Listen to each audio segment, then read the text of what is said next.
Let's install the drive belts. These will allow the motors to move the router all around the work area. The belt comes as one long strip that needs to be cut into thirds. I use the long diagonal of the machine to help with accurate division.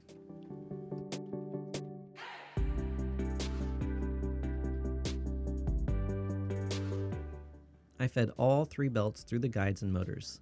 The X-axis belt is a little tricky to feed through because you have to reach into the small space of the carriage.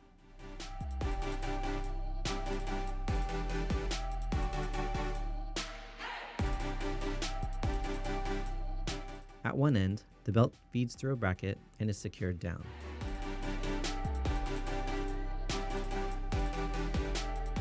I had a hard time with the other end. This is the side that'll be tensioned, so you have to put 2 button head screws into a really small space. The instructions say to use brute force to get them in, but I seriously struggled with it. In the end, I had to bend the L bracket to give enough room to get both screws in. Could have made this like a little bit different shaped. Ay, ay, ay.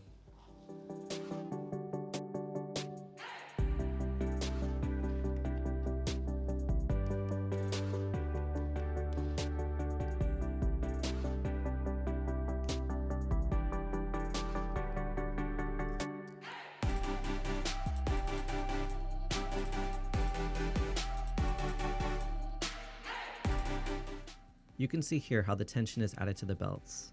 Tighten the screws sticking straight back until there's proper tension, then tighten the bracket to the rail. I repeated the process for the other side. This time was much more quickly because I knew what I needed to do to manipulate the parts into place. And one more time for the X-axis belt.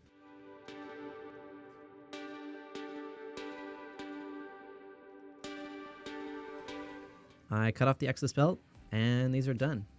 During calibration, I'll adjust the tensions again. The assembly is going really well. I basically have everything structurally on this thing done. Now it's pretty much just hooking up all the electronics and some dust collection and testing it. Time-wise, I'm right at about 8.5 hours. Pretty much exactly 8.5 hours, which is a lot faster than I thought. I thought this would take me almost twice that. So pretty stoked that it's going pretty quick. You know, there's just so many small parts, a lot of nuts and bolts, a lot of little washers, a lot of tiny little parts, so many little things to screw and attach, but it just takes time and doing one step at a time, and it's going pretty good. I don't know how long it's gonna take me to hook up all the wiring. We're gonna find out, but okay, that's it for now. See ya. Here. Jump it. Jump it.